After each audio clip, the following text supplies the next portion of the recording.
Gloire dans les sangs. Alléluia. Dans les sangs de Jésus-Christ, mon sauveur, la victoire est dans les sangs. Alléluia.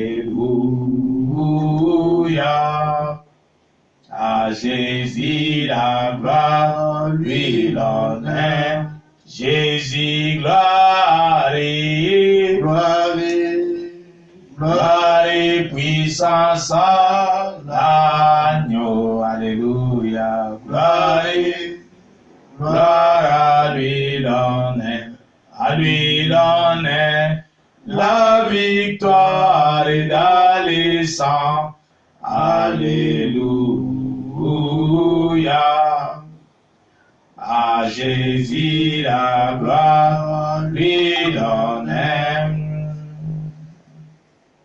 Je sais ce qu'elle est sang. Je sais ce qu'elle sent pour moi. Oh oui, lorsque j'étais perdu, à la croix il mourit. Je sais ce qu'elle sent pour moi. Oh oui, lorsque j'étais perdu, à la croix il mourit. Oh oui, je sais ce qu'elle sent pour moi. Oh oui, l'essence ça est la vie. L'essence ça est la vie pour moi. Tous mes péchés lavés, les salis est acquis. L'essence ça est la vie pour moi. Oh oui, tous mes péchés lavés, les salis est acquis. L'essence ça est la vie pour moi. Si Christ n'était pas mort, si Christ n'était pas mort pour moi, je serai toujours là. Il n'y a pas la vie si Christ n'était pas mort pour moi. Oh oui, je serai toujours là. Il n'y a pas la vie si Christ n'était pas mort pour moi. Tobondela Nzambe, Nzambe na bolingo kolona biso Yesu Kristo, Nzambe bikamwa, Nzambe na nguya nyonso, Nzambe monene monene monene. Esepelisaki yo na tango bona pokwa toya na présence na yo pona koyoka liloba na yo. Seigneur Jésus, tosengi auction na yo kokita na kati na esika oyo. Loboko nona nguya likonzi na moto okita na kati na esika oyo olata nga mobimba. Olata interprète po ete to kambama na molimo mosantu moko pe topambolama na yo. Seigneur Jésus, nguya nyonso mabe ya molili ya bondoki, loboko ya moyindo ya bondoki oyo ezali kobundisa mosala na yo po ete liloba ete ya mamalamu te, nazali kokondane yango pe kobebisa yango na kombo na Yesu Kristo, ezala totalement détruit. Likonzi la moto okita ozingela ngai na présence na yo, ozala na kati na ngai, ozingela interprète na présence na yo, ozala na kati na ye, amburuyema nyonso na kati na interprète ekene mosika. Seigneur Dieu, bana na baza na technique na libota na ngai, pambola bango, mi revele pa na bango. Ndeko na biso aye na mwana na ye malade, yokota na mosala po ete orevele biso eloko nini eza kotungisa mwana na ye po ete azwa kimia na mwana na ye oyo aza kobela. Seigneur Jésus, mwana na ye ya mokolo akomi lokola liboma, azali kososola makambo te, aza kolobaloba, yokota na mosala po ete obikisa ye po na lokumu na kombo na Yesu Kristo. Na autorité eloba na yo opesi ngai na anéantir puissance nyonso démoniaque na kati na esika oyo, puissance nyonso ya envoûtement, puissance nyonso ya confusion na kombo na Yesu Kristo ebima ekele mosika. Présence no eza na kati na biso, tosengi bo na kombo na kolo Yesu Kristo. Amen. Amen. Ok. Que le Seigneur Jésus-Christ vous bénisse.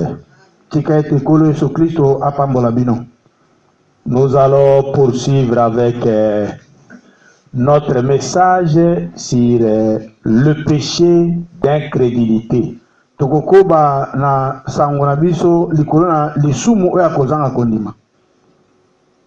Nous allons lire la parole de Dieu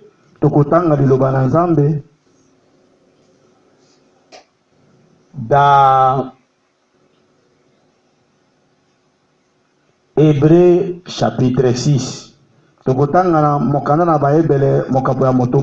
Hébreux chapitre 6, nous commençons au verset 4.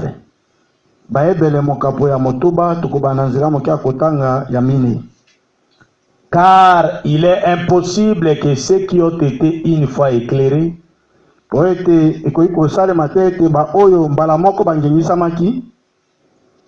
qui ont goûté les dons célestes,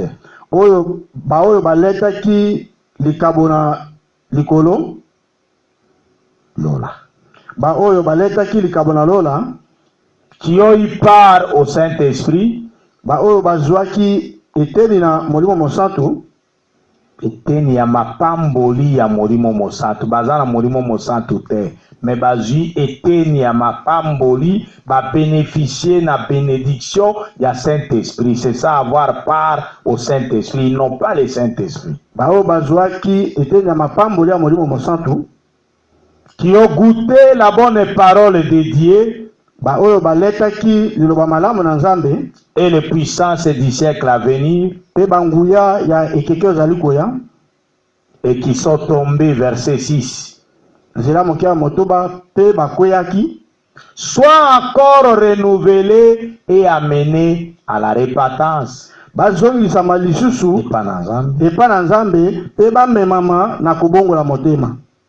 Puisqu'ils crucifient pour leur part le Fils de Dieu et l'exposent à l'ignominie.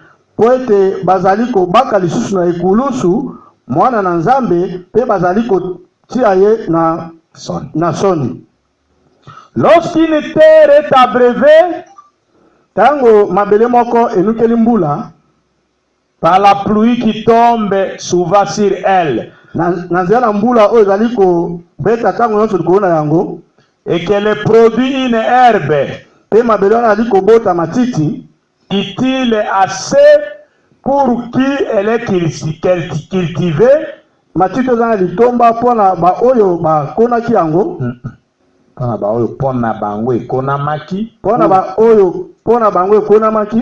elle participe à la bénédiction de Dieu.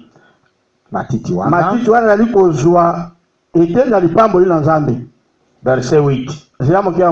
Mais si elle produit des épines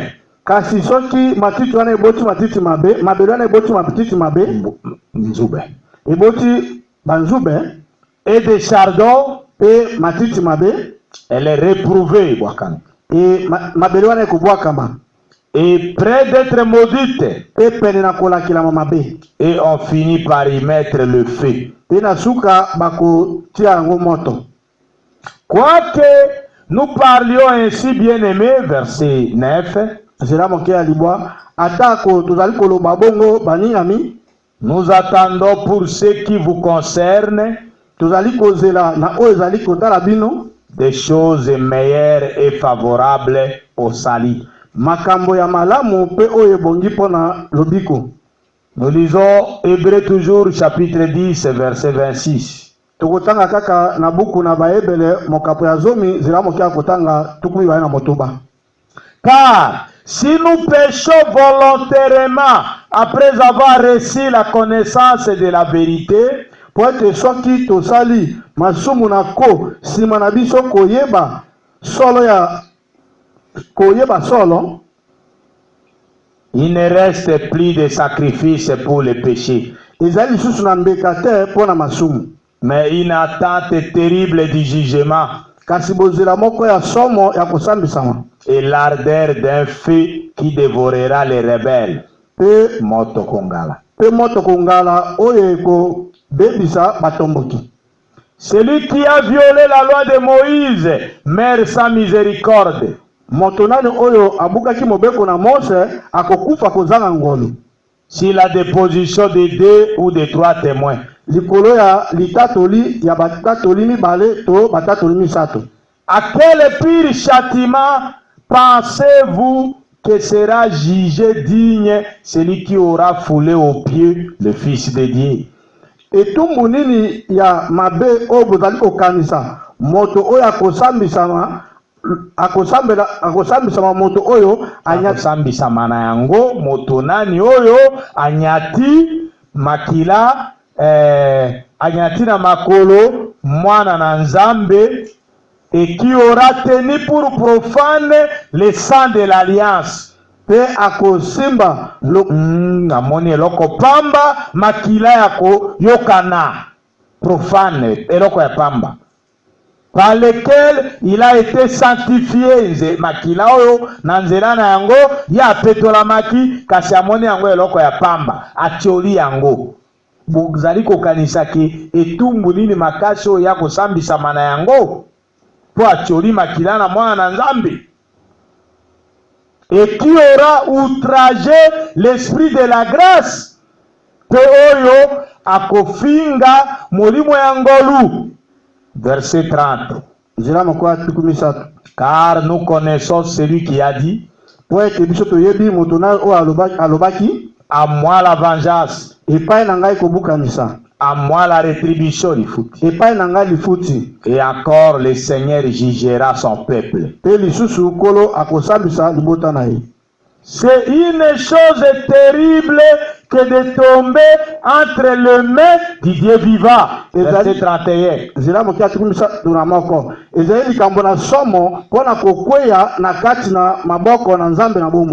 Amen. Amen. Jean chapitre 3 verset 18. Jean chapitre 3 verset 18.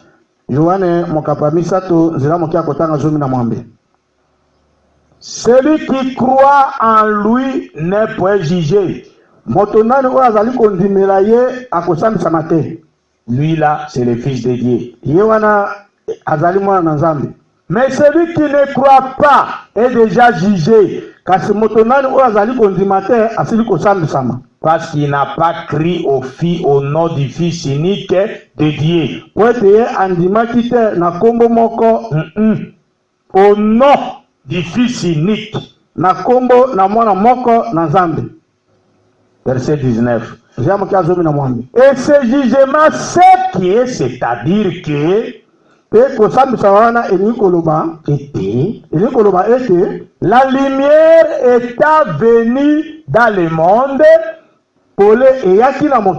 les hommes ont préféré les ténèbres à la lumière, parce que leurs œuvres étaient mauvaises. Verset 20. Car quiconque fait le mal est la lumière, et ne vient point à la lumière, de peur que ses œuvres ne soient dévoilées. 21. Mais celui qui agit selon la vérité vient à la lumière,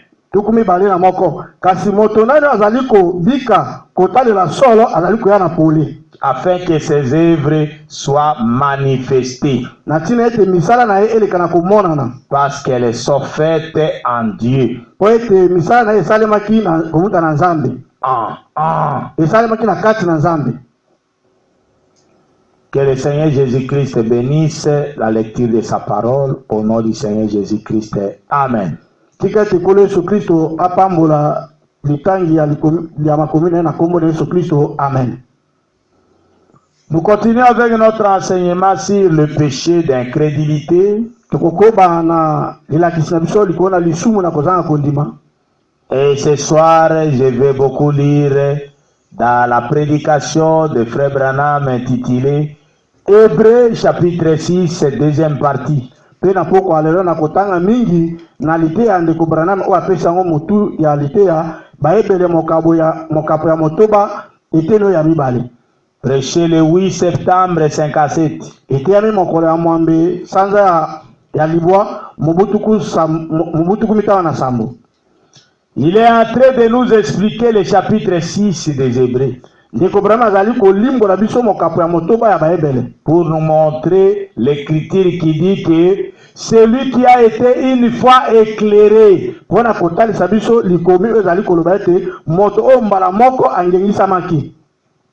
Conformément à Hébreux 6, 4. Et quand il est tombé, il est impossible qu'il soit renouvelé ou qu'il soit ramené à la repentance. Et nous amenons ça dans Hébreux chapitre 10, verset 26,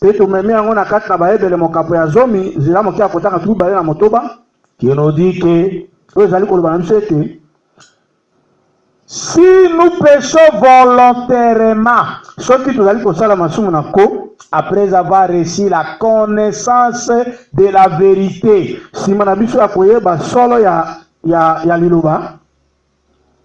il ne reste plus de sacrifice pour nos péchés, mais une attente d'un jugement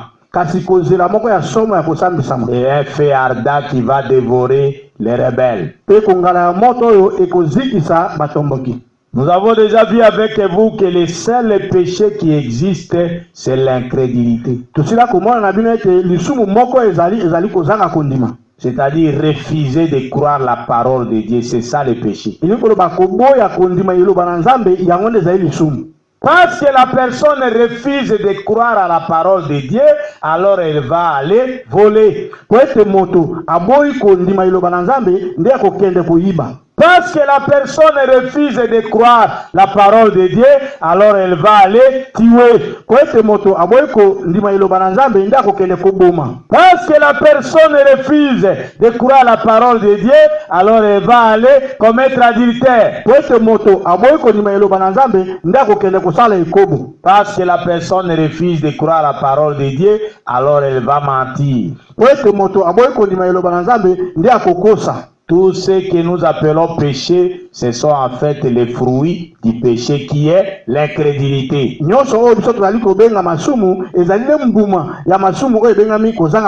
Parce que Jésus a dit ça dans Jean chapitre 3 verset 18. Que celui qui croit ne vient plus en jugement. Mais celui qui ne croit pas, il est déjà condamné, il est déjà jugé. Et le péché, c'est le fait de ne pas croire.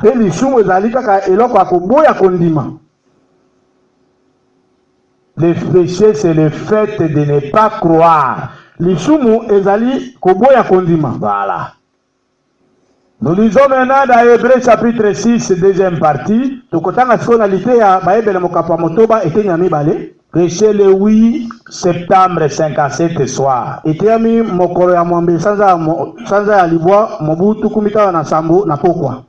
commençons au paragraphe 300. C'est la même chose pour Christ.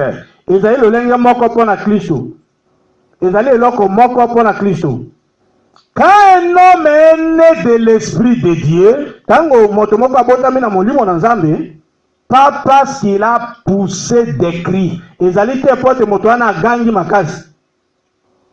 quand de conjugaison, il a poussé des cris, parler au passé en langue. ezali te po ete moto alobaki monoko na sika Ou quelque émotion, passé de verbe avoir. to moto wana atutukaki Mais dans son cœur, kasi kati na motema na ye l'amour est entré bolingo ekɔtaki et a pris la place du monde de l'amour. mpe bolingo ekɔtaki ezwi esika ya mokili. Le monde qui était dans le cœur de cette personne, l'amour est entré, l'amour a pris la place du monde. mokili ezalaki na kati na motema na moto wana bolingo ekɔti mpe ezwi esika ya mokili ezalaki na kati na motema na ye. Je vous assure, nazali koloba bino ya solo c'est-à-dire la personne est là, cet homme est là, il l'aime immédiat. moto wana azali kolinga nzambe. Si quelqu'un est sauvé, soki moto moko abikisami ce quelqu'un-là, il aimera Dieu. moto wana akolinga nzambe. Et Jésus avait dit, mpe yesu alobaki dans Jacques 15, na kati na yohana 15, si vous m'aimez, soki bolingi ngai gardez mes commandements. bobatela malako na ngai, Mibeko. bobatela mibeko na ngai. Vous voyez ça? bomoni yango. Si quelqu'un est sauvé, il aimera Dieu. soki moto abikisami akolinga nzambe. Et Dieu est la parole. mpe nzambe azali liloba. Parce que la Bible dit dans Jean 1, po ete biblia ezali koloba na kati na yohane moko verset 1, nzela moke ya liboso au commencement était la parole, na ebandeli ezalaka liloba, la parole était avec Dieu, liloba ezalaka na et nzambe la parole était Dieu. mpe liloba ezalaka nzambe. Verset 14, la parole a été faite chair, nzela moke ya 14 liloba ekoma nzoto et elle a habité parmi nous, mpe liloba evandaka kati na biso. à la gloire d'un Fils unique venu de Dieu. Donc Dieu c'est la parole. ili koloba nzambe azali liloba. Si vous dites que vous êtes sauvé, vous devez aimer ce Dieu-là. soki olobi ete yo obikisami osengeli kolinga nzambe wana. Quand l'amour entre dans le cœur de l'homme, ça enlève le monde dans le cœur de l'homme. ntango bolingo ekoti na kati na motema na moto elongoli mokili na kati na motema na moto. Cet homme-là, il fait quoi? Mon frère Branham a dit, je vous assure, il l'aime. moto wana akolinga nzambe. Il marche à ses côtés, aux côtés de Dieu, tous les jours, cet homme-là ou cette femme-là qui est sauvée. moto wana mwasi wana to mobali wana akotambola pembeni. Oh, yabikisami. oyo abikisami akotambola pembeni na nzambe mikolo nyonso.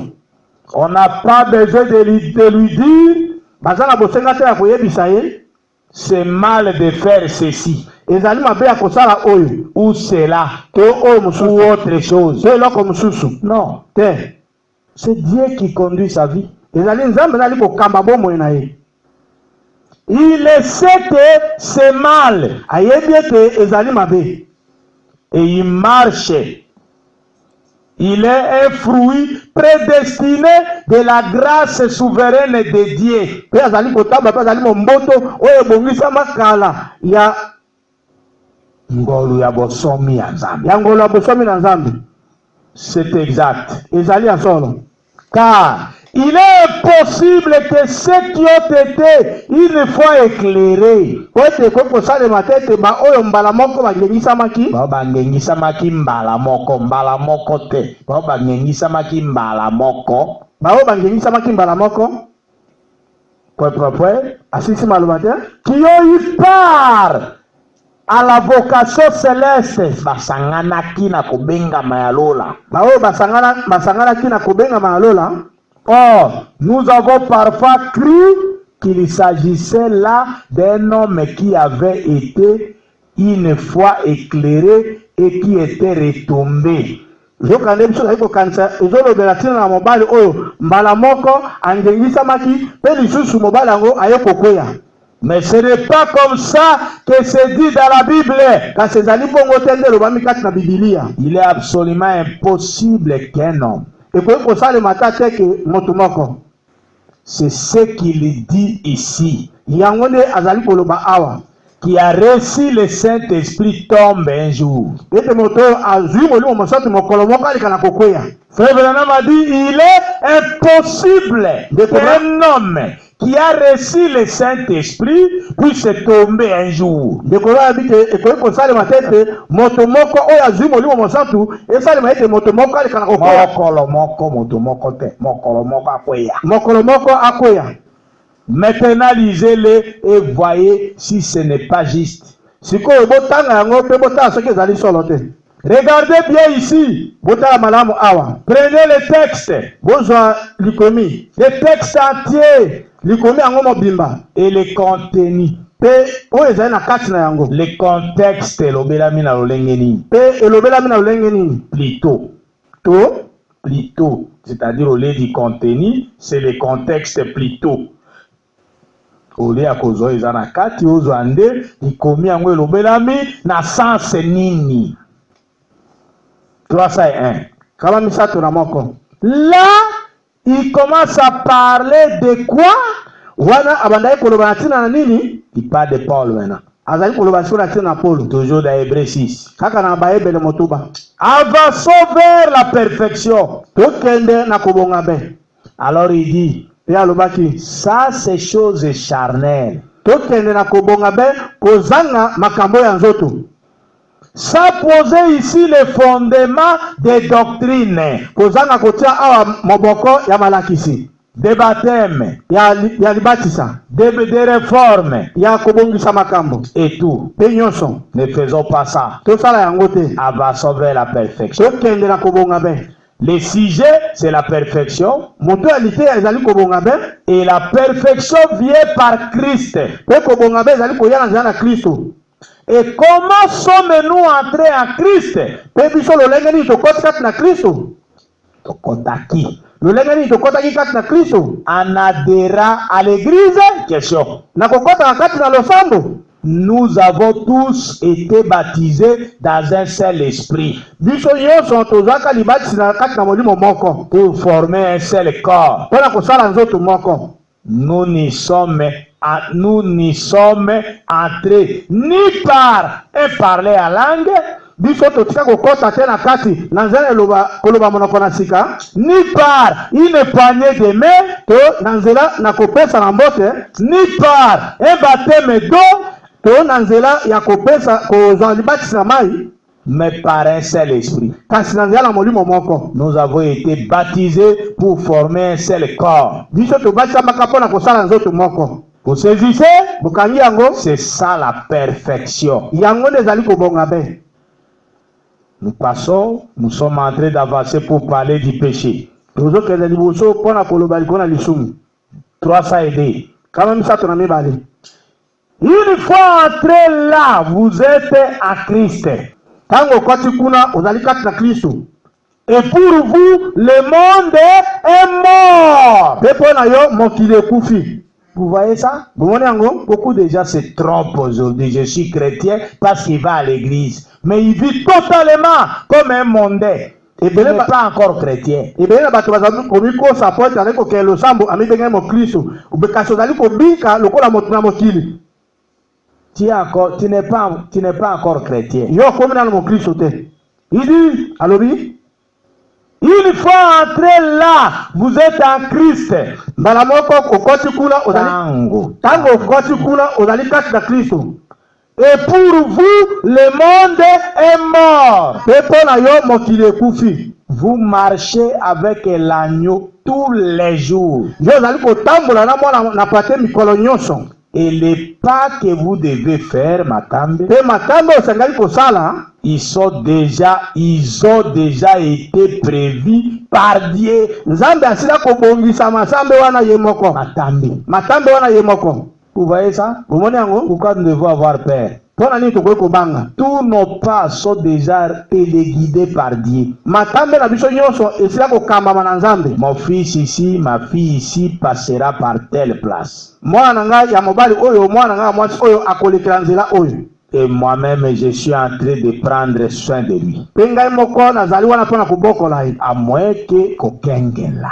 ngai moko nazali wana mpona kokengela ye. À moins que vous puissiez sortir de la volonté de Dieu. Pour que Dieu vous abandonne. kaka ete yo moko obima na kati ya mokalo na nzambe po ete nzambe aleka na kotika yo. Oh, les épreuves et les tests que nous traversons. oh, mimekano mpe mimekano tali koleka na yango na kati. o tali koleka na kati na yango. Vous dites, Ngai koloba avez-vous des tests?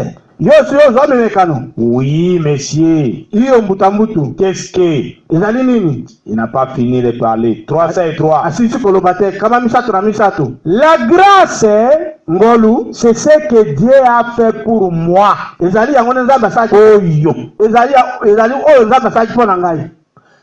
Et les œuvres, c'est ce que j'ai fait pour Dieu. Pe misala ezali oyo nazali kosala pona Nzambe. Là, ils en font une doctrine. Wana bango bazali kuna bazali kosala yango lilakisi. Parce que vous avez fait telle œuvre bonne, vous êtes sauvés, non? Po ete yo sali eloko musala moko ya malamu yo bikisami te. Vous voyez ça? Moni yango Pourquoi il dit que là, ils en font une doctrine? tala tina lobete kuna bazali kosala yango lilakisi. Ils pensent que c'est par les œuvres qu'on se gagne des mérites. Bazali kokanisa te ezali na nzela misala nde bazali komipesa lokumu. Makoki. Bazali komipesa makoki Il y a encore pas en Nzambe. ya kokota epa na Nzambe. Si c'est le cas, Soki ezali bongo alors ce n'est pas un don gratuit. na ntango wana ezali likambo ya pamba te. Parce que la Bible dit que le salut, c'est un don gratuit de Dieu. Po ete Biblia ezali koloba ete lobiko ezali likambo ya pamba ya Nzambe. Ephésiens 2:8. Baefese mibale mwambe. Vous voyez ça? Bomoni yango. Et les œuvres, c'est ce que vous faites par reconnaissance pour la grâce qui vous a accordé. Pe misala ezali ozali kosala na nzela na Kozongisa matondo. kozongisa matondi Pona ngolo. pona ngolo Ya salé. oyo asaleli yo. Vous voyez ça? Bomoni yango. Faut que l'église comprenne ça bien. Esengeli lingomba isosola makambo malamu. Avant d'être sauvé, toute bonne œuvre soit-elle que vous faites est zéro, nul. Yambo na kobikisama eza misala malamu oyo osalaka Ozali kokoki kosala. Vous faites. oyo koki kosala ezali pamba. Vous devez faire de bonnes œuvres après votre salut. Bosengeli kosala misala malamu nsima na lobiko na yo. En reconnaissance envers Dieu de ce qu'il vous a sauvé. Na kozongisa kanzalo matondi na olengi abikisi yo. Pour montrer que vous avez réellement hérité de la grâce divine. Po ya kotalisa solo ete bosangolami na bokonzi Ozui. Ozui. ngolu kouta epa na Nzambe. Est-ce que l'église vous saisissez ça? Est-ce que lingomba bazali kokanga yango? Le salut, c'est un don gratuit de Dieu. Lobiko ezali likambo ya ofele ya Nzambe. Mais la grâce, pardon, les œuvres, Kasi misala des œuvres, misala c'est ce que vous faites parce que Dieu vous a sauvé. ezali oyo ezali kosala po ete Nzambe abikisi yo. Vous n'êtes pas sauvé par les bonnes œuvres, non. Yo bikisami te na nzela misala malamu te. Mais une personne qui est sauvée doit faire de bonnes œuvres. Kasi moto oyo abikisami asengeli kosala misala malamu. Vous voyez ça? Omoni yango? Si vous dites que vous êtes sauvé, que vous ne faites pas les bonnes œuvres, nous doutons de vous. Soki olobeti yo bikisami soki ozali kosala misala malamu te tokotia tembe na kobikisama na yo. Mais si vous cherchez aussi à faire de bonnes œuvres sans être sauvé, vous serez hypocrite quelque part. Pe ntango oyo ozali mpe kosala misala malamu koluka kosala misala malamu na ntango oyo nabikisami te yo moko okomikosa esika moko. Okozala moto ya bilongi mibale. Okozala moto ya bilongi mibale. Vous voyez dans les églises la maman là qui accueille bien les gens, qui donne bien les madessous et les foufous, après tout elle est sorcière. Hey, bokomona kati na masambo mama wana za wana ayambaka bato malamu azopesa bato madesu azopesa na bato fufu na nsima azali ndoki. Mais ça sert à quoi? Sikoyo misala nayo etina nango nini? Et les sorciers aiment se distinguer par des œuvres extérieures comme ça. Pe bandoki balingaka bayeba bango na misala ya libanda bongo na bisala libanga bongo. Il fait ça, il fait ça, il fait asali ça, oyo il fait asali ça. oyo asali oyo Pour que les gens voient, ah, vraiment, ça c'est une sœur, hein? oyo te bato bamona ete oyo mpenza ndeko mwasi Mensonge. lokuta. Nous sommes enseignés par Dieu lui-même. tolakisami na nzambe ye moko. Avant de faire une bonne chose, une bonne œuvre, soyez d'abord vous-même sauvés. yambo ete osala mosala malamu yo moko na nobikisama. Vous ne serez jamais sauvés par le mérite de vos œuvres personnelles. Jamais. yo kotika kobikisama te na makoki ya misala na yo moko te. Nous sommes sauvés par la grâce, tobikisami na nzela na ngolu au moyen de la foi. na nzela na kondima. Et cela, c'est un don gratuit de Dieu. mpe yango ezali likambo ya oferi ya nzambe. C'est ça, Ephésiens 2:8. yango nde baefese mibale mwambe. Nous ne sommes pas sauvés par les œuvres, non. biso tobikisami te te mpo na misala te. Des œuvres suivent la grâce qu'on a acquise de Dieu. misala ezali kolanda nde ngolo biso tozwi kowuta na nzambe. Vous comprenez ça? bososoli yango. Et si vous l'aimez, mpe soki bino bolingi ye vous aimez faire les œuvres du Seigneur. bolingi bokolinga kosala misala na nzambe ya kolo. Certainement parce que là, vous l'aimez. ya solo mpenza mpo ete wana bolingi ye. Vous voyez ça? omoni yango. Est-ce que vous voyez la différence entre la grâce et les œuvres? eske bino bozali komona bokeseni kati na ngolu mpe misala. Vous voyez ça? omoni yango.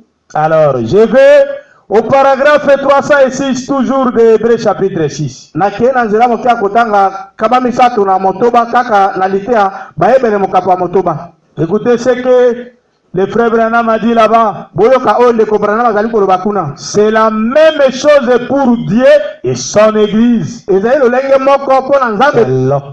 ezali eloko moko mpo na nzambe mpe lingomba na ye. Une fois né dans le royaume de Dieu, vous aurez vos hauts et vos bas. Tango yo botami na kati na bokonzi na nzambe yo kozala na tango ya likolo mpe na tango na yo ya se. C'est-à-dire makambo etambola malamu, tango moko, tango mosusu makambo etamboli mabe. C'est ça les hauts et les bas. eli koloba tango mosusu makambo etango malamu tango mosusu makambo etangoli mabe. C'est vrai. ezali ya solo. Mais vous êtes toujours un chrétien. kasi ozali tango nyonso mondimi. Bien que vous avez des hauts, on a dit chrétien. Pas mondimi. ozali mokristo. Bien que vous avez eu vos hauts et vos bas, vous êtes toujours un chrétien. Tango makambo yotambola malamu to makambo yotambola malamu te yo ozali kaka mokristo. Tango nyonso. ozali tango nyonso mokristo. Vous êtes toujours né de l'Esprit de Dieu. ozali tango nyonso obotami na molimo na nzambe. Dieu devra peut-être vous retirer de la terre premièrement. nzambe akolongola na mokili liboso na tango na yo ekoka. Et frère Branham reprend l'écriture. Pende kumame azongi likomi. De Hébreux 6:4. Ya bayebele motoba mini. Il est impossible que ceux qui ont été une fois éclairés, et pour que ça la matete ba o mbala moko bangengisa maki, qui ont goûté les dons célestes, o baletaki likabo ya lola, qu'ils tombent un jour, bako ya mokolo moko, se renouvellent encore, bazonga lisusu, et reviennent à la repentance. bazonga sina kupe bazonga na kobongo la motema. 307. Kama misato na sambo. Maintenant, sikoyo, je sais à quoi vous pensez à l'église. na yebi eloko nini bozali kokanisa na lingomba. Je vais vous présenter quelque chose d'encore un peu plus fort. Na kotaisa bino su eloko moko ya mwa makasi. Pour vraiment fermer la porte au côté légaliste. Kokangela bato ya mobeko nzela. Pona kokangela bato ya mobeko nzela. Prenons Hébreux chapitre 10 et regardons ceci un instant. Tozo abayebele mokapo azomi pe totala ngo tango moke. Paragraphe 308. Nzela moke akotanga kama misato na mwambi. Chapitre 10. Nzela moke azomi. Verset 26. Nzela moke mokapo azomi nzela moke atuku baye na motoba. C'est là où nous avons lu. Ezali esika wapi tobutai kotanga.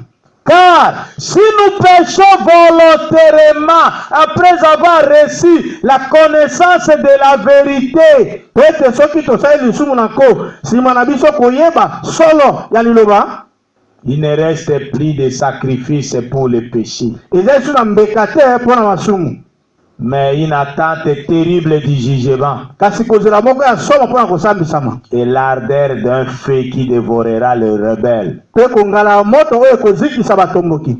Celui qui a violé la loi de Moïse meurt sans miséricorde. Moto ya buki mobeko na Mose akokufa kozanga mawa. Si la déposition de 2 ou de 3 témoins. Likolo ya litatoli ya banzengeneke mibale to misato. De quel pire châtiment pourtant pensé, etumbu ya somo nini oyo bazali kokanisa pourtant digne, oyo fede bongi foulez-les, ko nyata yango na makolo asisi maloba te. celui qui aura foulé aux pieds le Fils de Dieu, moto nani oyo akonyata na makolo mwana na Nzambe, qui aura tenu pour profane le sang de l'alliance, moto nani oyo akomona lokola kochola makila na boyokani par lequel il a été sanctifié, oyo na nzela na yengo ye apetolamaki, outrager les œuvres de la grâce, moto ya tukaki. moto atukaki mosala na ngolo.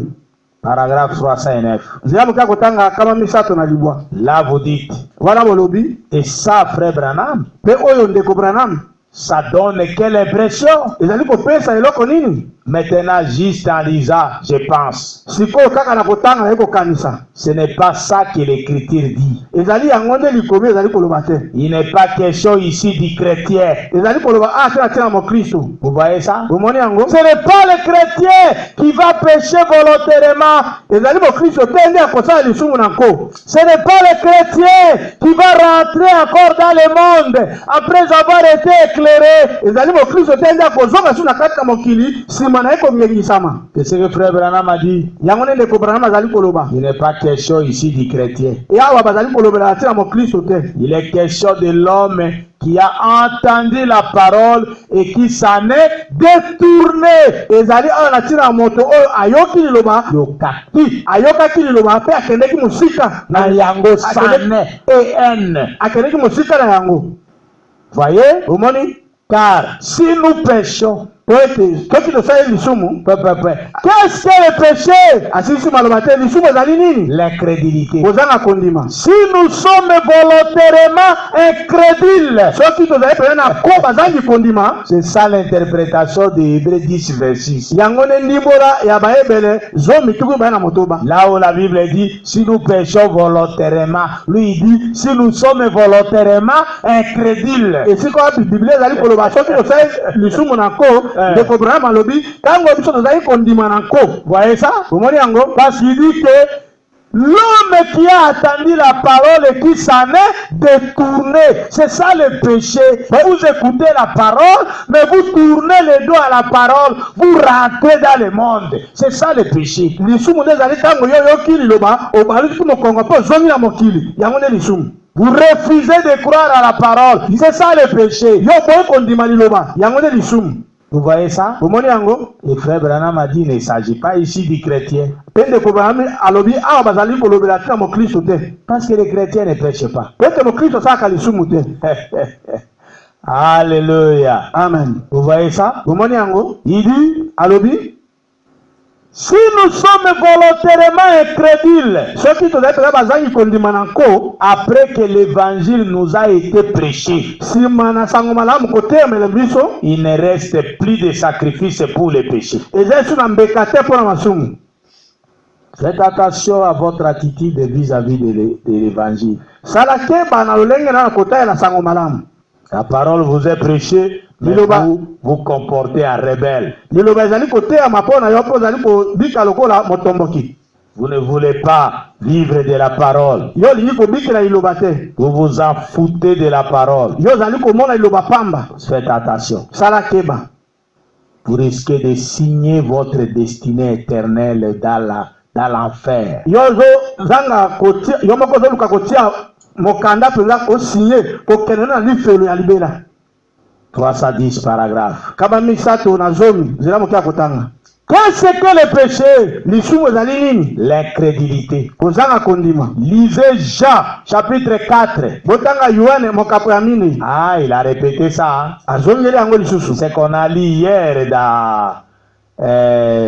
dans Apocalypse chapitre, dans Hébreux chapitre 3. oyo totangaki lobi kuna na kati na lite ya bayebele mokapo ya misato. Il répète ça ici. Hein? azongeli yango mpe awa Dans Hébreux chapitre 6. Deuxième partie.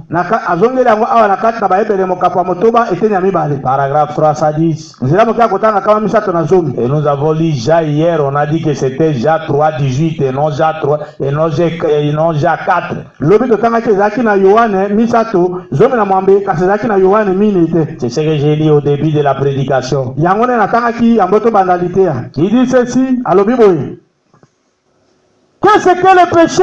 Lisumu ezali nini? L'incrédulité. Kozanga kondima. Lisez Jean chapitre 4. Botanga Yohane mokapo ya mini. C'est Jean 3:18. Ezali Yohane misato zomi na mwambe. Jésus a dit, Yesu alobaki celui qui ne croit pas est déjà jugé. moto nani oyo azali kondima te asili kosambisama. Le péché, ce n'est pas fumer, Lisumu ezali komela makaya te. boire, Lisumu ezali komela masanga te. commettre adultère. Lisumu ezali te kosala ekobo. Vous faites ça Bozali kosala makambo wana parce que vous êtes un incroyant. po ete ezali mozangi kondima.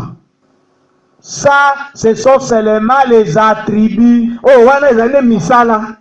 Vous faites ça parce que vous êtes un incroyant. Ozali kosala yango po ete ozali mozangi kondima. Juste d'arrêter de fumer, Kaka kotika komela makaya, d'arrêter de boire, kaka kotika komela masanga, et ainsi de suite. pena oyo elandi, Ça ne veut pas dire que vous êtes un chrétien. yango eli koloba te ete ozali mokristo. Ah oui, Iyo, j'ai toujours prêché ça. nateyaka yango ntango nyonso. C'est pourquoi c'est dit, je ne bois plus, Ezali te po olobi te namelaka su masanga te, je ne fume plus, nazomela su makaya te, je ne commets plus adultère, nazosala su bikobo te, donc je suis chrétien. eli koloba naza mokristo Non, non. te. Il faut que ce soit l'œuvre de la grâce de Golgotha qui a enlevé ces choses de votre cœur. Esengeli nde musala Ezala. ezali musala ya Golgotha nde elongola makambo na kati ya motema na yo. C'est alors que vous direz que vous êtes chrétien. Na ntango wana nde okoloba te ozali mokristo. Parce qu'il y a des gens qui sont dans ce monde de magiciens, mais qui ont des conditions. Po ete eza na bato oyo baza na kati na mokili oyo bato na soloka oyo baza na bamibeko na bango. Tu ne pourras jamais avoir une autre femme, sinon moi, Mami Wata, je vais la tuer. Okotika soki ozala ata na mwasi mosusu te, soki ozwi mwasi ngai mami ata na koboma mwasi Ou wana. bien toi-même l'homme, je vais te tuer le jour où je te verrai avec une femme. To yo moko mobali na koboma mokolo na komona na mwasi mosusu. Cet homme-là ne suit pas une autre femme parce qu'il a peur d'être tué. Mobali wana azolanda basi mosusu te po azobanga abomama. Ce n'est pas parce qu'il est sauvé. Ezali te po ete abikisami. C'est pourquoi Frère Branham a dit le fait d'arrêter de boire, le fait d'arrêter de fumer, le fait d'arrêter de commettre adultère ne fait pas de vous un chrétien. Nde kaka tina ndeko brala azali koloba kotika komela masanga, kotika komela makaya, kotika kolanda kosala ekobo. Yango nde ezosala te yo komo Kristo te. Est-ce que vous me saisissez? Bozali kokanga ngai. Un chrétien, c'est le produit de la grâce de Golgotha. Mokristo ezali mbuma ya ngolo ya Golgotha. Vous avez pleuré. Yo lelaki. Vous avez imploré la grâce de Dieu sur vous. Yo sengaki ngolo na Nzambe likolo na yo. Et le sang de Jésus-Christ a été appliqué dans votre cœur. Pe makila na Yesu Kristo esopama na kati ya motema na yo. Et c'est ça là, enlève tous les désirs du péché de votre cœur. Pe makila wana elongoli poso nyonso ya masumu na kati ya motema na yo. C'est là que vous êtes chrétien. Na tango ande okomi mokristo. Parce qu'après ça, il y a le Saint-Esprit qui vient habiter dans votre cœur. Po ete nsima na yango ezali molimo mosantu akoya kovanda kati ya motema na yo. Si ce n'est pas ça, vous n'êtes pas encore chrétien. Soki ezali yango te okomi nano mokristo te. Je crois que c'est clair. Na kanisa ezali polele. Frère Branham a continué au paragraphe 310. Ndeko bana ali kokoba na nzela mokia kotanga kama misato na zomi. Il dit ceci. Alobi boye. Ça, Oyo wana ce sont seulement les attributs de votre conversion. ezali kaka misala ya kobongola motema na yo. Mais vous pouvez faire l'un comme l'autre et ne pas être un chrétien pour autant. Kasi okoki kosala moko to okoki kosala eloko mosusu kasi okoki kozala ata mokristo mokolo moko te. Non, je ne dis pas ça. Quand il dit ça, ce sont seulement les attributs de votre conversion. Ça, c'est quoi? Le fait de cesser de fumer, le fait de cesser de boire, le fait de cesser de commettre adultère. Ce sont les attributs de votre conversion. Parce que vous êtes convertis, le sang de Jésus-Christ ôte de votre cœur tous les désirs de commettre ces choses. C'est ça les attributs, la manifestation qui montre que cette personne est réellement convertie. C'est pourquoi elle ne vit plus dans ces choses-là. Natango otiki komela masanga, otiki kolanda kosala ekobo, otiki koyiba, natango ande molimo mosato eko vanda na kati ya motema na yo, natango ande okomi mo Kristo. Alors il dit maintenant, ça c'est dans l'ordre normal. Car le sang de Jésus-Christ vous purifie du péché, vous laissez ce péché-là. Ça c'est l'ordre normal. Ça enlève les désirs de ce péché de votre cœur. Ça c'est l'ordre normal. Mais frère Branham ajoute, au-delà des attributs de la conversion, ou en dehors des attributs de la conversion, il dit, mais vous pouvez faire l'un comme l'autre, c'est-à-dire cesser de boire, cesser de fumer, cesser de commettre adultère, alors ne pas être un chrétien pour autant. Alobi kasi okoyikotika komela masanga okoyikotika kosala ekobo okoyikotika koyiba kasi okokoma mo Kristo kokoma te okoki kosala moko na eloko wana to mosusu, c'est-à-dire kotika komela masanga, kotika kosala ekobo, kotika kobenda makaya pe ozala mo Kristo te ata kobongo pour autant. Paragraphe 311. Maintenant remarquez, celui qui est volontairement incrédule après avoir moto azali mozali kondima na nkosi mana ya asisi malobate 312. Kama misato na zomi na mibale. Non pas après avoir reçu Christ dans son cœur. La Bible ne dit pas ça. Elle dit, celui qui, si nous péchons volontairement, nous sommes volontairement incrédules. Après avoir reçu la connaissance de la vérité. Vous saisissez?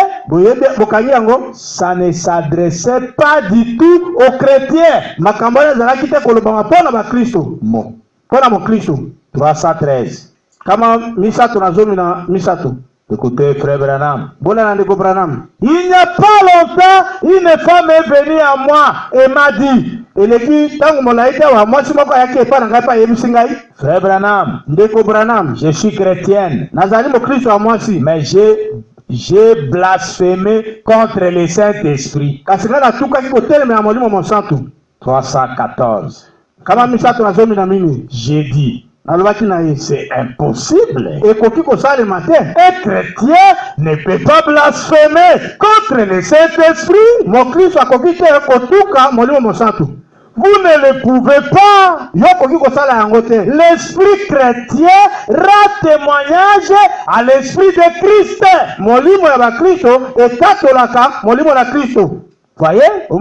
Et tout ce qui est de Dieu, vous direz que c'est de Dieu. 315. Si votre pensée est charnelle, vous vous moquerez et vous rirez du Saint-Esprit. Peu m'importe combien vous êtes assidus à l'église.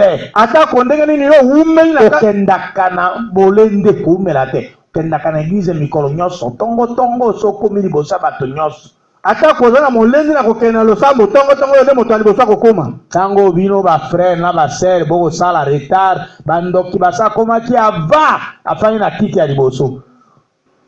Assidi. Ayali na pikwa ko ya liboso. Ah.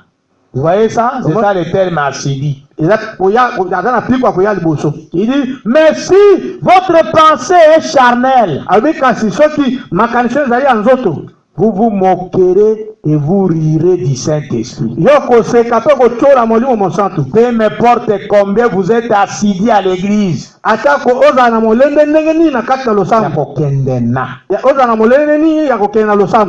Vous êtes toujours un pécheur. Et vous blasphémez contre le Saint-Esprit. Quand ils ont vu Jésus discerner les pensées,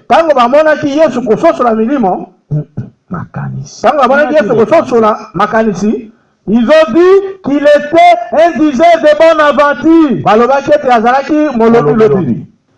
316. Jésus a dit, je veux bien vous pardonner ça.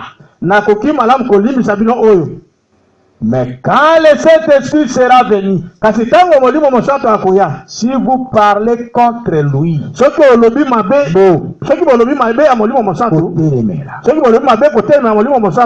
ne vous sera jamais pardonné. C'était parce qu'il disait il est possédé d'un esprit impur. Ils appelaient l'esprit de Dieu une chose impure. Un chrétien ne peut pas faire ça. Un chrétien appellera toujours l'esprit de Dieu la justice. Voyez, un chrétien ne peut pas blasphémer contre le Saint-Esprit. C'est ceux du dehors qui blasphèment. 317. Ce n'était pas des chrétiens qui se tenaient là.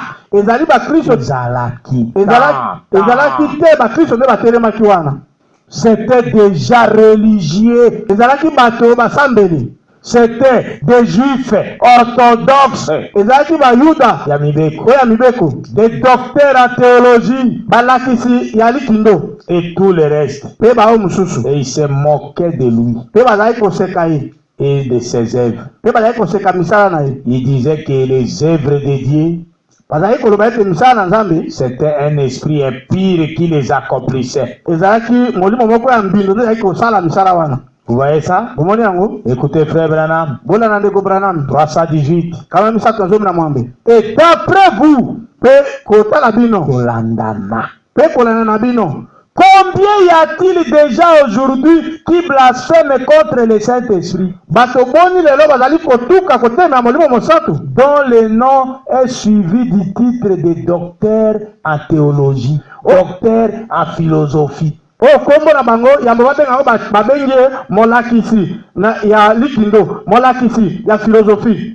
Mais il blasphème contre le Saint-Esprit. Mais pas moi, hein, c'est les frères Branham.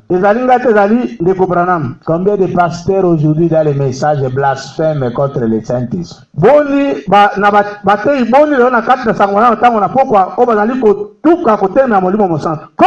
y a-t-il d'orthodoxes? Des catholiques, des protestants, regardez, c'est-à-dire radical, qui se promènent dans la rue et qui se moquent de l'action du Saint-Esprit. Des érudits très cultivés, raffinés au possible. C'est vrai. Mais ils se moquent du Saint-Esprit. Et donc ils blasphèment contre lui. Mais un chrétien né de nouveau ne peut pas faire ça.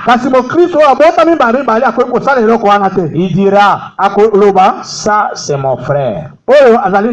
Ça c'est l'esprit du Dieu vivant. C'est vrai. Un chrétien ne peut pas blasphémer contre le Saint-Esprit. 319, je vais atterrir pour aujourd'hui.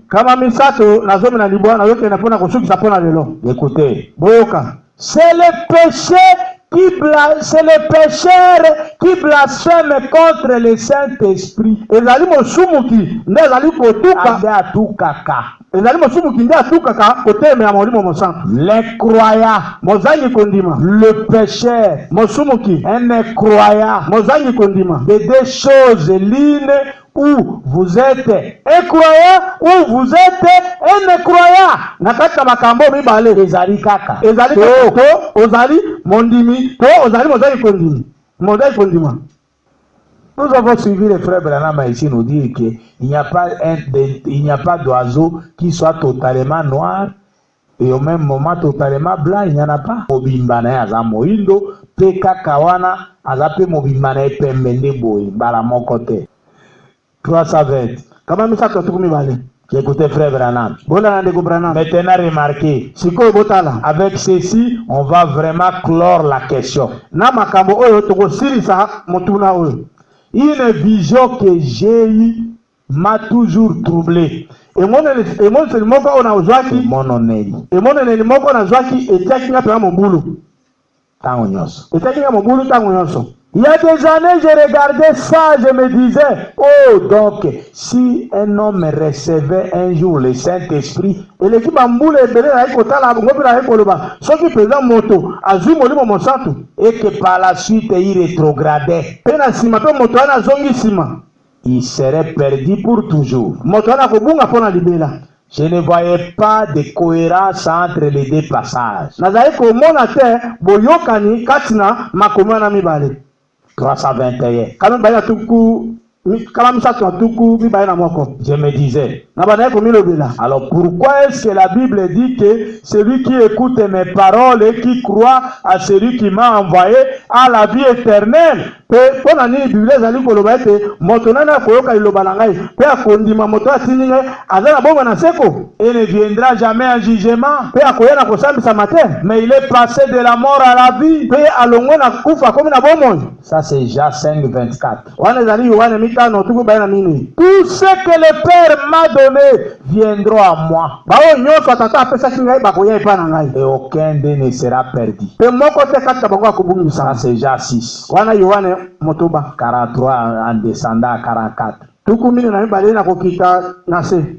Je les ressusciterai au dernier jour. nakosekisa bango na mikolo na suka. Personne ne peut les ravir de ma main. moto moko te akokobotola bango na maboko na ngai. Comment est-ce que tout ça peut concorder avec ceci? lolenge nini nyonso wana ekotambola elongo na oyo Koki. ekoki Koyokana. koyokana na oyo. Vous voyez comment Branham lisait la Bible? bomoi lolenge nini Branham aye kotanga bibilia. Pour Branham, il cherchait toujours à faire que les Écritures marchent ensemble. mpona Branham azali koluka ntango nyonso ete makomi etambola elongo. Que les écritures marchent ensemble. Ete makomi etambola elongo. Et quand les écritures marchent ensemble, betango makomi ezali kotambola elongo, pour lui, il était sûr qu'il est dans la vérité. Mpona ye azalaki mpena solo etana na kati na solo. Vous voyez ça? Omoni yango? Et suivez ce qu'il dit encore là. Pe bolanda oyo azali koloba lisusu wana. Il dit, alobi, comment est-ce que tout ça peut concorder avec ceci? Lolenge nini nyonso wana ekoki kotambola elongo na oyo? Je n'arrive pas à comprendre. Nazokoka kososola yango te. Il est impossible que ceux qui ont été une fois éclairés ekoki kosalema te ete baoyo mbala moko bangengisamaki. Vous voyez ça? Omoni yango? C'est-à-dire frère Branham se demandait, mais Hébreux 6:4 qui dit qu'il est impossible pour ceux qui ont été une fois éclairés et qui sont tombés, soit encore renouvelés ou reviennent à la repentance. Ndeko bana ko mituna ke lolenge nini baebele motoba mine ezali koloba ete baoyo mbala moko bangengisamaki mpe baleka na kozonga ezali ekoki kosalema te. Ekoki kosalema te ete soki bakweyisami baleka susu akobongola motema to bazongela nzambe. Maintenant lui il comparait ça avec les autres écritures. Jean 5:24 sikoyo azali kokokanisa yango na makomi mosusu Yohane mitano tuku baye na mine qui dit par exemple, celui qui croit en moi, il a la vie éternelle. Et il est passé de la mort à la vie. Il ne vient pas en jugement. Et frère Branham se disait, mais comment je vais faire concorder ces deux écritures? Parce que Jean 5,24 nous montre clairement qu'une personne, lorsqu'elle est sauvée, c'est pour la vie éternelle.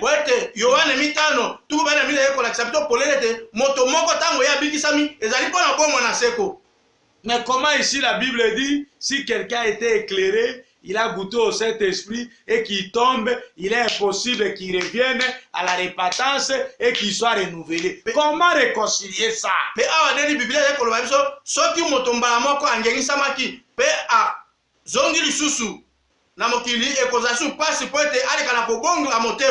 Vous voyez ça? Frère Branham lisait la Bible avec l'esprit que la Bible c'est la parole de Dieu et ne peut jamais se contredire.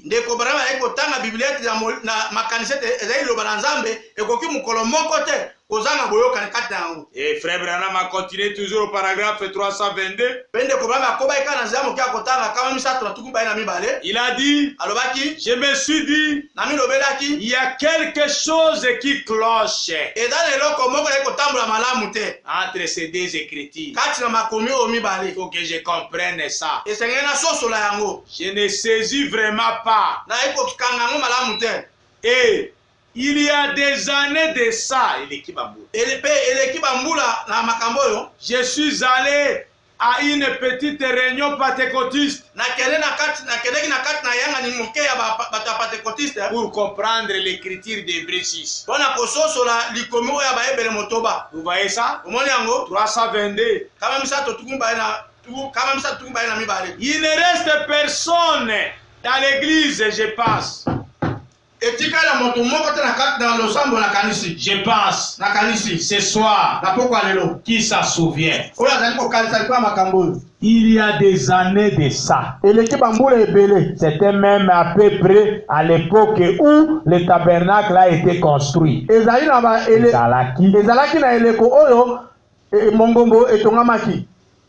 À moins qu'il y ait un frère Graham. Là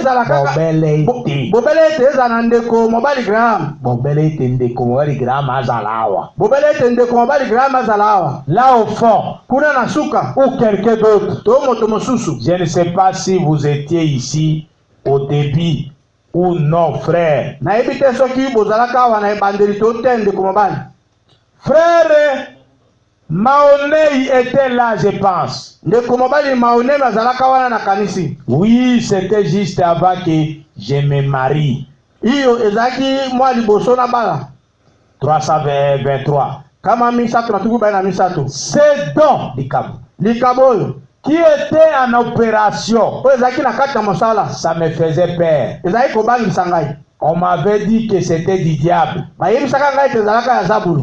Je ne savais pas jusqu'au jour où l'ange du Seigneur m'a parlé.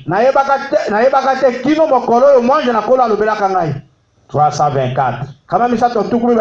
Je suis allé à Mishawaka. J'ai assisté à cette réunion. Et là, je n'ai jamais attendu autant d'acclamations, de cris et de louanges à Dieu. Je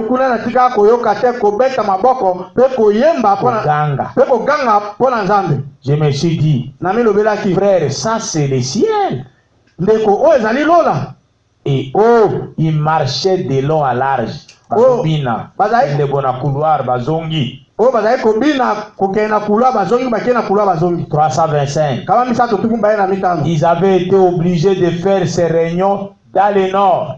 À cause de la ségrégation. Les gens de couleur de Batomindo et les blancs étaient ensemble. En fait, les APM et les APJC avaient fusionné et étaient devenus les pentecôtistes unis. Les églises là, c'était unis. Mais quelle réunion de réveil ils avaient là-bas? Au tabernacle des frères Rowe.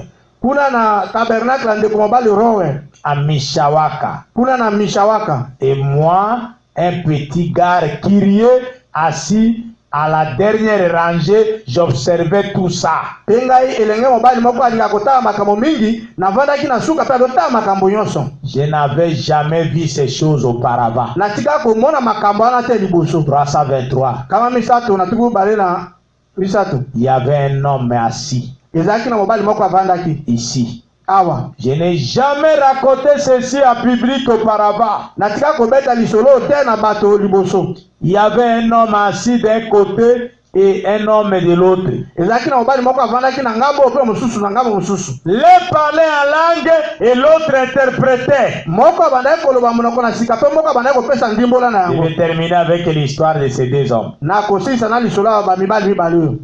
Il disait différentes choses qui allaient se produire. Bazali koloba makambo ebele oyo esengeli kosalema. Puis celui-ci parlait en langue et celui-là interprétait. Pe oyo azali koloba monoko na sika pe oyo azali kopesa ndimbola na yango. J'ai pensé, oh, n'est-ce pas merveilleux? Nakanisaki oyo eza malamu te. J'ai pensé comme c'est glorieux. Nakanisaki lolenge ezali ya kembo.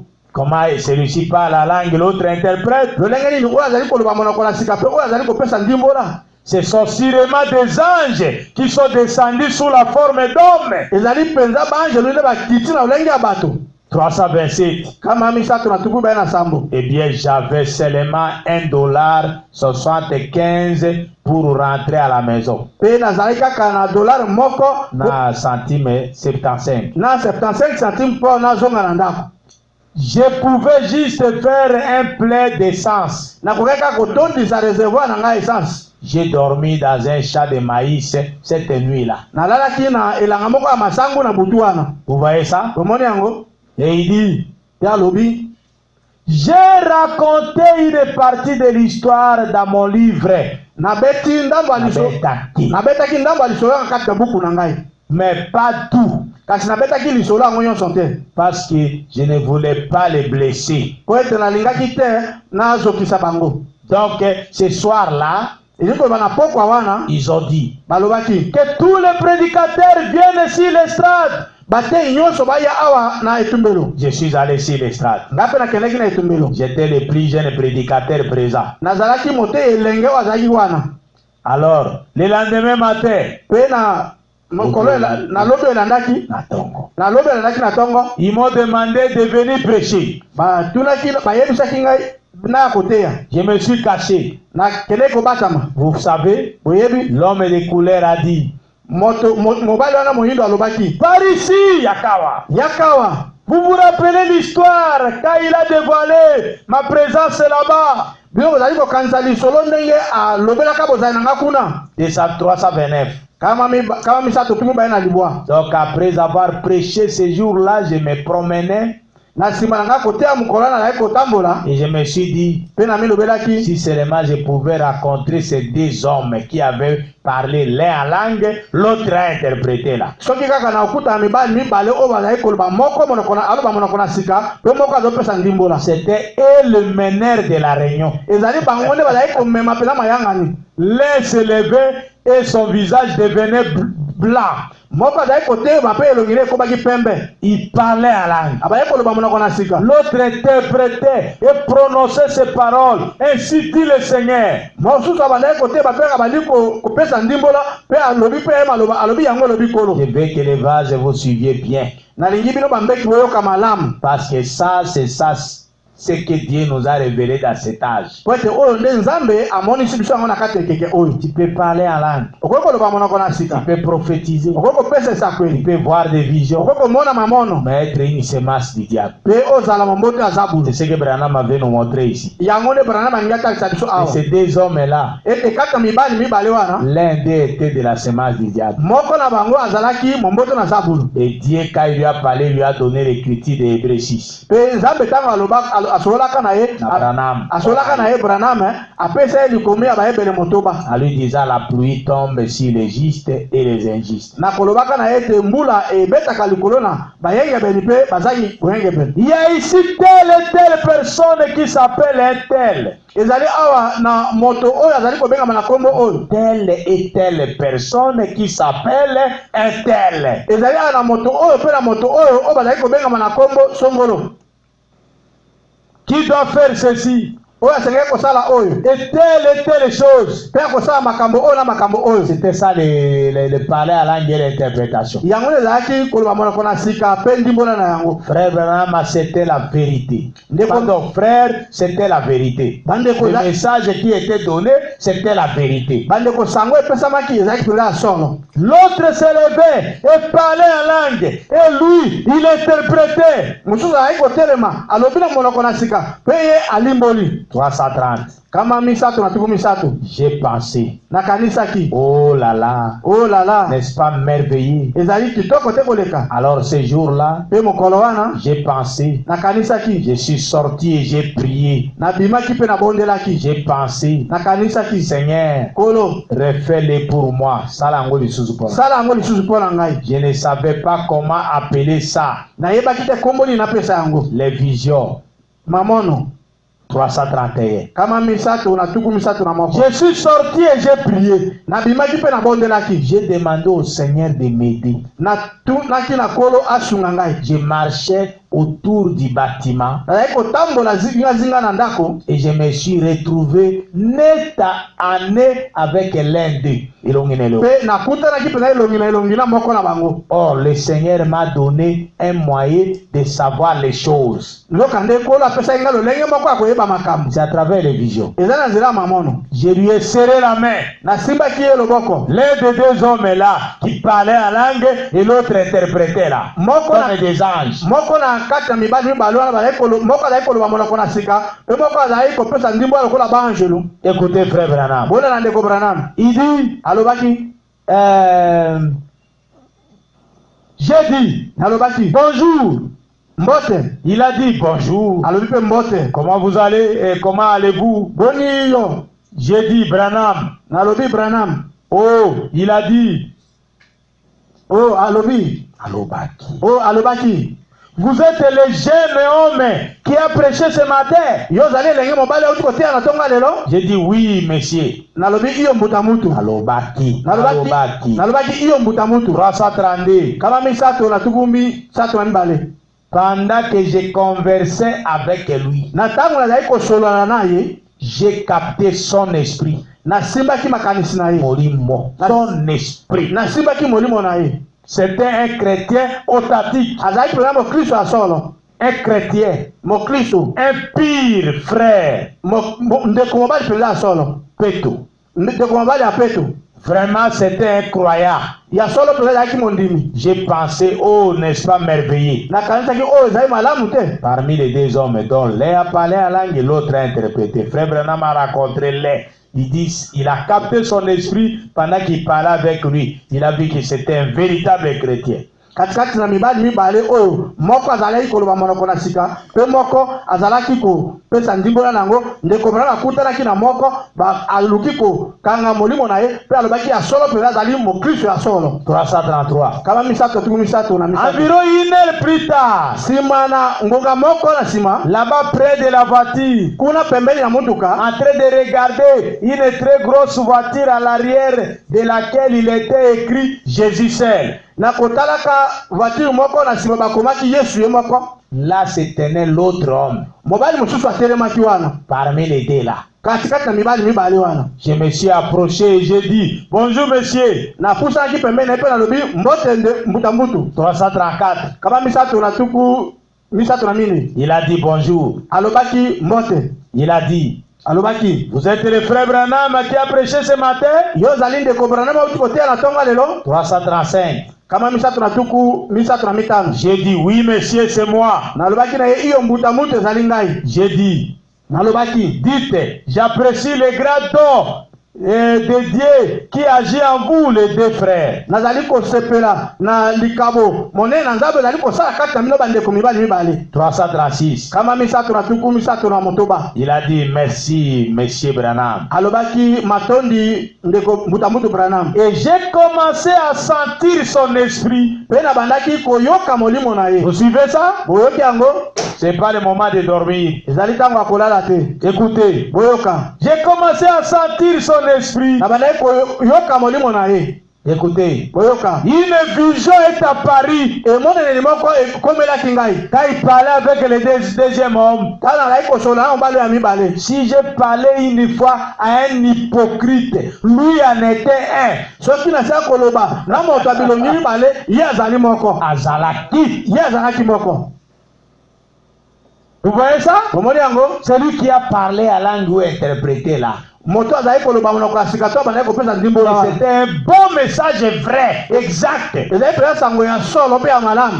Mais Branham a dit, j'ai eu une vision de lui. Sur place. Kasi ndeko lobi ke nazwaki emonene ka wana esika wana. Et il dit, si j'avais parlé à un hypocrite, lui il en était un. Alobi soki nasala kosolola na moto ya elongi mibale ye azalaki moko. Sa femme avait les cheveux noirs. Mwasi na ye azalaka na suki ya mwindu. Il vivait avec une femme aux cheveux blonds. Mpe azalaki kobika na mwasi mosusu oyo azalaki na suki lokola ya motane.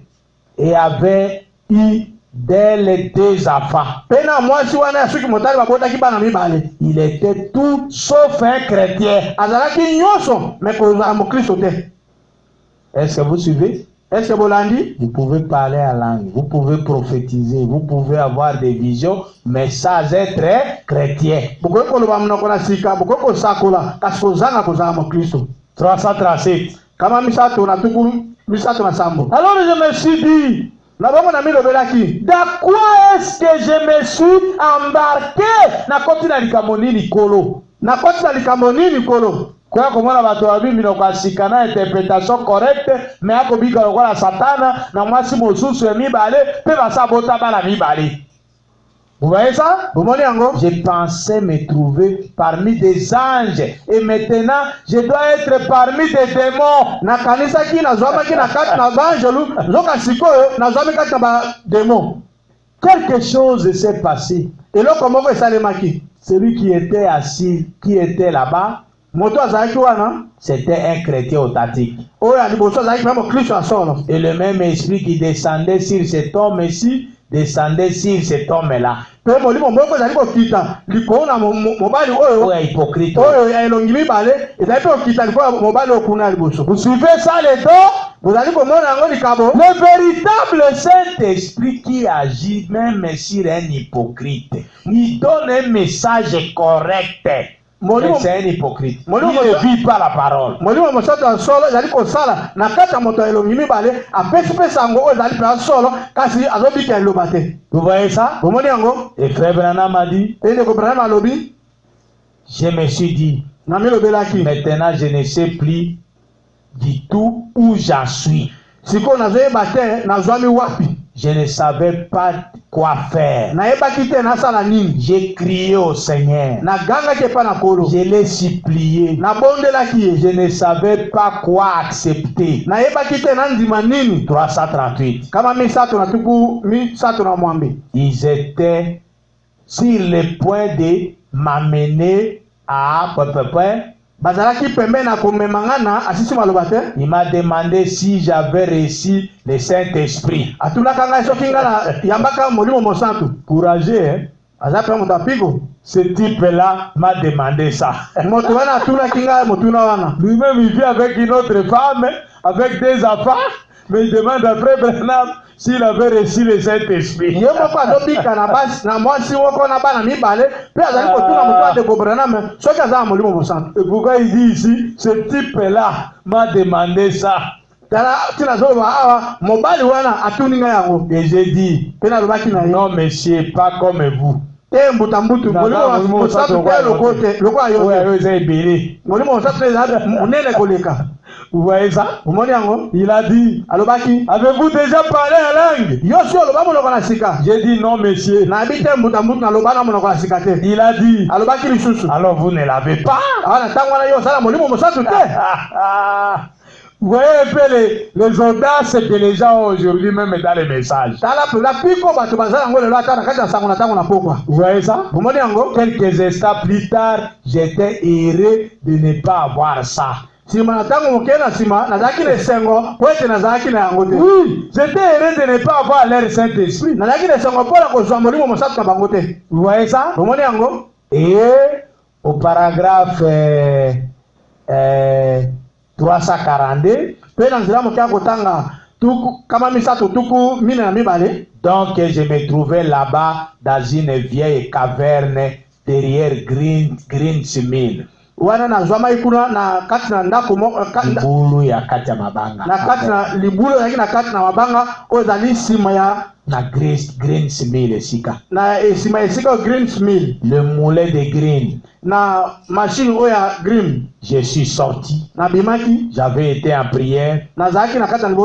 Ça faisait 2 jours que j'étais là. Vous voyez comment Branham a prié? Il y a quelque chose qui le tourmentait. Il amenait ça devant Dieu dans la prière. Jusqu'à ce que Dieu lui réponde. J'ai posé ma Bible sur un vieux tronc. À l'endroit que j'ai monté et à l'endroit que j'ai montré à frère Wood. Il n'y a pas longtemps, j'ai posé ma Bible. Je me suis assis à Califourchon, c'est-à-dire à Fandia Timakolobo. Sur le tronc. Et il y a eu un coup de vent. Il a fait 2 jours en train de prier pour demander à Dieu, je ne comprends plus rien, ces 2 hommes-là. Ils ont prophétisé, parlé en langue et interprété, les choses étaient correctes. Et c'était le Saint-Esprit. Mais tu me montres que l'un c'était un saint, l'autre c'était un démon, ça signifie quoi? C'est alors qu'il est allé prier pendant 2 jours pour que Dieu lui explique ça. Il y a quelqu'un qui a la micronomie balé pour la couture en Zambie. Makambo n'a pas la potion sur la tête. Batomi balé va pêcher sa colis. Moko azali kolba mona kolasika. Moko pêcher ndimbola. Puis on a batali c'est que moko azali mosatu. Puis moko azali mulimo mabe. Siko na doko kakoso sur la tête. Ndi akende ko bonde la micronomie balé pour Nzambe ali kana kosunga aso sur la yango. Un coup de vent a soufflé. Mon pepe moko yaki koleka. Je me suis dit. Pe na milo belaki. Je suis resté si longtemps là dans cette caverne. Je vais lire un peu. J'ai donc pris la Bible et j'ai commencé à lire. Et elle était ouverte à ce chapitre-là. Et bien j'ai commencé à lire. Et là j'ai commencé à me poser des questions. Vous voyez? Car il est impossible que ceux qui ont été une fois éclairés. Vous voyez l'écriture là? Il explique ça avec la situation de ces 2 hommes. L'autre est là qui avait interprété et qui vivait avec, interprété ou parlait en langue et qui vivait avec une autre deuxième femme, avec 2 enfants, en dehors de sa femme. Likomi wana ezali koloba ekoyi kosalema tete moto moko mbala moko angengisami likomi wana ya bandi kotanga so akokanisi yango na likambo ya bato mibale oyo akutanaki na bango moko to abandaki kopesa ndimbola to moko azali kopesa monoko na sika oyo abandaki kososwa te moko mwana na Nzambe mpe moko mwana na Satana. Il part au Saint-Esprit. Azwaki mapambo ya molimo mosatu. Goûter la bonne parole de Dieu.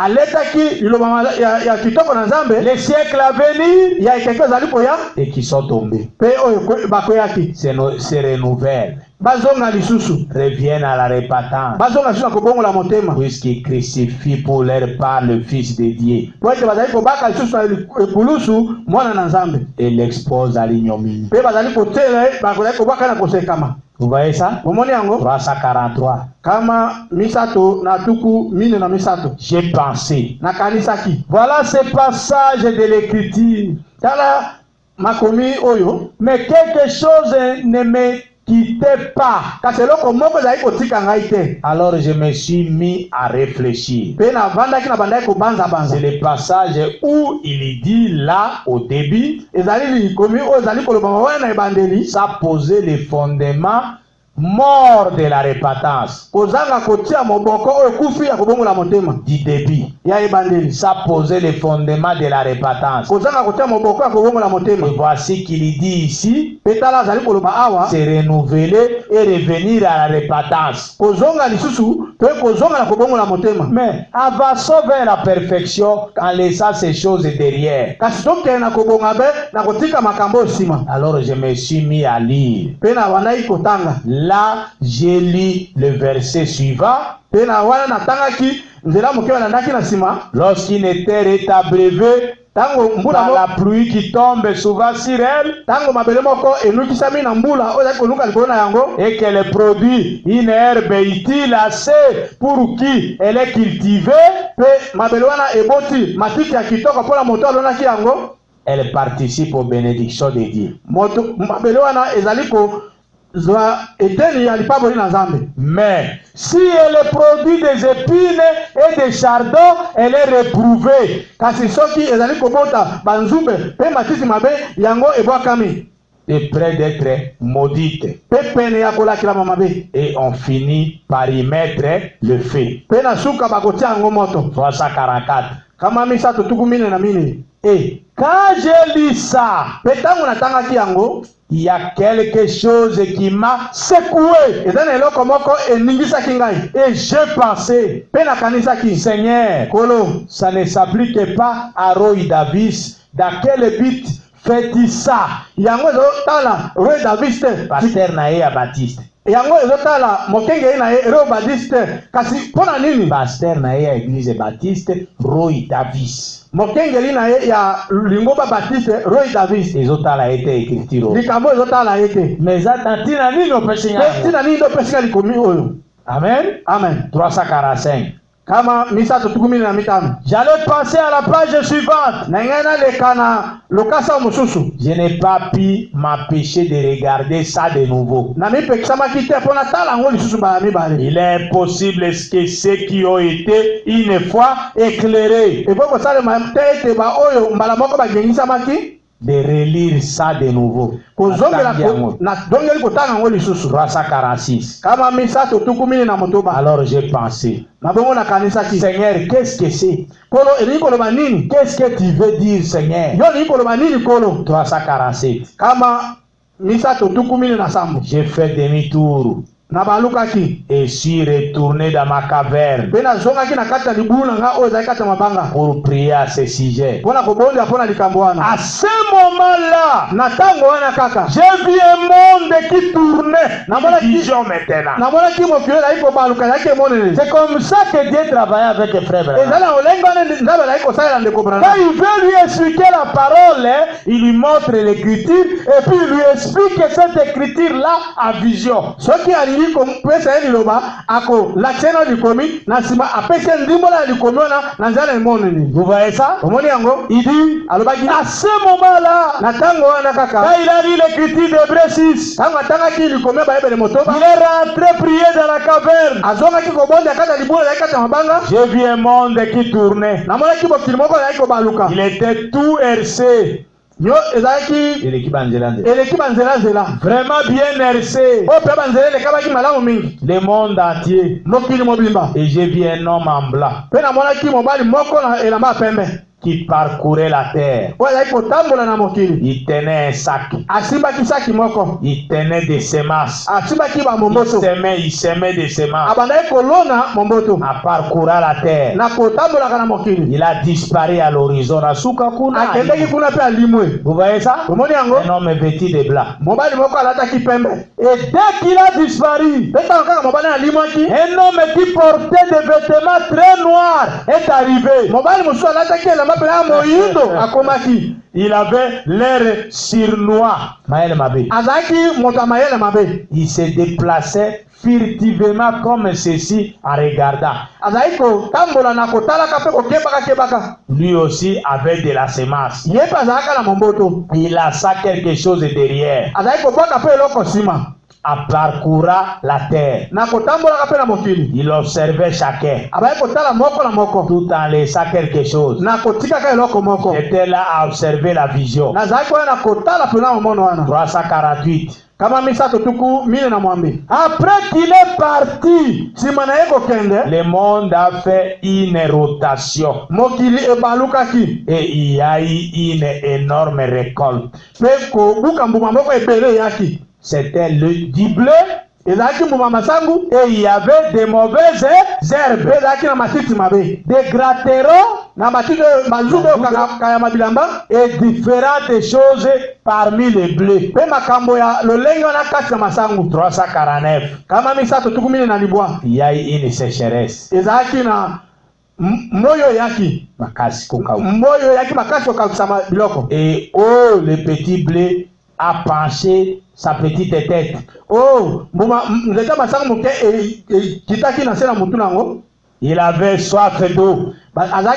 ezalaki na posa mai ya komela. Le petit grattereau aussi. nzumbe mpe ezalaki mpe na posa mai ya komela. Il avait la tête penchée azalaki mpe na mutu ya kokita. et il avait soif d'eau. azalaki mpe na posa mai ya komela. Tous priaient pour qu'il pleuve et le blé et les grattereaux. bango nyonso bayaki kobonza ete mbula ebeta, ezala mbuma ya masangu, ezala nzete ya masangu, ezala matiti mabe, Yanzube. ezala matiti ya nzube. Un peu plus tard, na mwa nsima ntango un gros nuage est arrivé.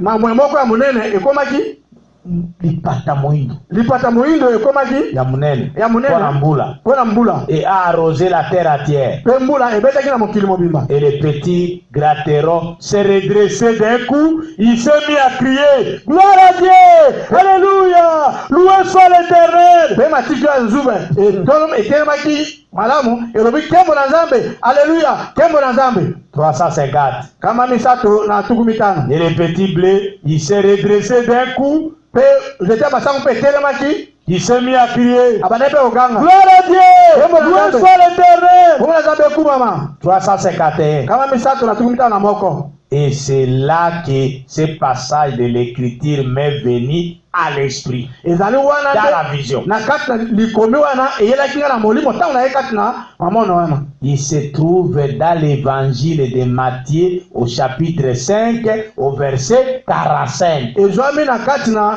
mokanda na Matayi mokapo ya mitano nzela moke ya kotanga tuku mine na mitano. Écoutez ce que Jésus a dit dans Matthieu 5, 45. boyoka oyo yesu alobaki na kati na Matayi mitano tuku mine na mitano. Écoutez bien maintenant pendant que nous lisons. boyoka mpena malamu sikoyo na ntango tozali kotanga Matthieu 5, chapitre 5, verset 45. Matayi mokapo ya mitano nzela moke ya kotanga tuku mitano na mine. Verset 46, 44. nzela moke ya kotanga tuku mine na motoba kino Na tukumi na mine.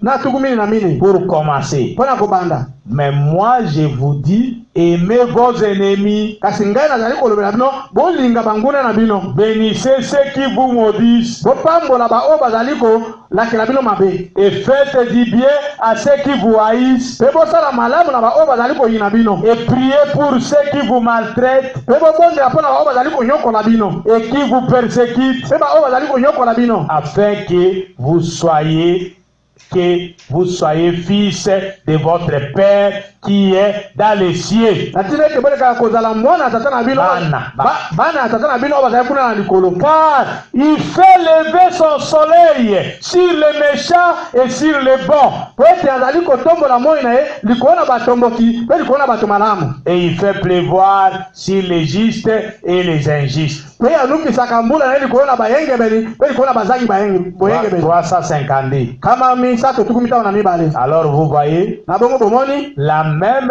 pluie qui fait pousser les bleus fait pousser les gratteros. mbula moko oyo ezali kosala ete Masangu ebima yango mpe ezobimisa matiti ya nzube. Et donc, là, le tableau est devenu clair pour moi. Mpe na ntango wana etanzo ekomi polele mpo na ngai. Voilà, il y a la personne charnelle qui fait une confession de foi, tala wana moto ya mosuni ozali kotatola kondima, elle est au milieu de l'église, azali na kati ya lingomba, mais ses fruits, kati misala na ye asisi maloba te, il se peut qu'elle pousse des cris de joie, ekoko salema ete aganga na esengo, sauter, apimbwa, danser, abina, parler en langue, aloba minoko na sika, mais ses fruits, kasi misala na ye, c'est un gratteron. kasi mbuma na ye ezali mbuma ya matiti mabe oyo ya bazube. Et il y a l'autre Kasi ezali ya mosusu qui a le même esprit, azalaka na molimo moko le Saint-Esprit. molimo mosatu. Alléluia. Alléluia. Peut descendre au milieu d'un groupe de gens. Ekoko kita na kati na etuku ya bato moko. Et un hypocrite peut pousser des cris de joie par le Saint-Esprit. Pe moto elongi mibale akoko ganga na nzela na molimo mosatu. Tout comme un gratteron peut vivre de la pluie qui est envoyée. Lokola pe nzube ekoko bika na nzela mbula oyo etindami. C'est de ça que Paul parle ici. Ezali na ntina na yango nde Paul azoloba awa dans Hébreux 6. na kati na Bayebele motoba. Mais il est impossible qu'un gratteron devienne du blé. Kasi ekoko salema tete matiti ya nzube ekoma masangu. Alléluia. Amen. Ou que du blé devienne un gratteron. To matiti ya masangu ekoma matiti ya nzube. Vous saisissez?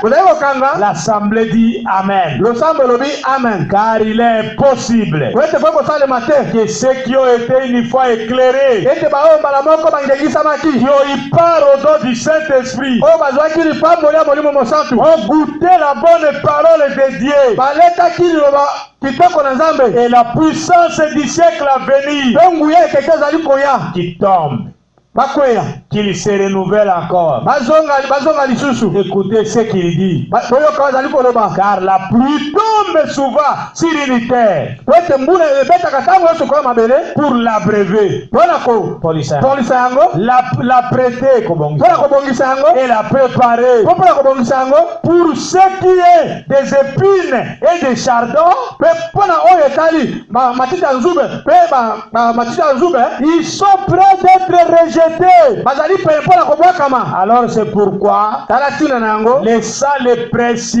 principautés et les doctrines de Christ, kotikaka makambo mpe makambo ya mikemike mpe malakisi ya Kristo, allons vers la perfection, tokende na oyo ezali kobonga mpe sans poser de nouveau les fondements de la repentance et des œuvres mortes kozanga kotia lisusu moboko oyo akobongola motema mpe ya misala ekufa envers Dieu na kotala Nzambe et de la foi, mpe na kondima ainsi de suite, na bongo des doctrines de baptême, na malakisi ya libatisa des impositions de mains ya kotia bato maboko et tout. mpe nyonso 353. kama misato na tuku mitano na misato. Voyez, bomoni les croyants charnels bandimi oyo ya nzoto à cette époque-là, na ntango wana et c'est pareil aujourd'hui, ezali mpe olenge moko lelo il aime dire basepelaka koloba asepelaka koloba, eh bien je suis membre de l'église. malamu nazali moko ya lingomba. Église na biso yango nazaka kuna. Lingomba biso yango nazalaka kuna. Je me suis reparti. Nabongolaki motema. Vous voyez ça? Bomoni yango? Je me suis avancé.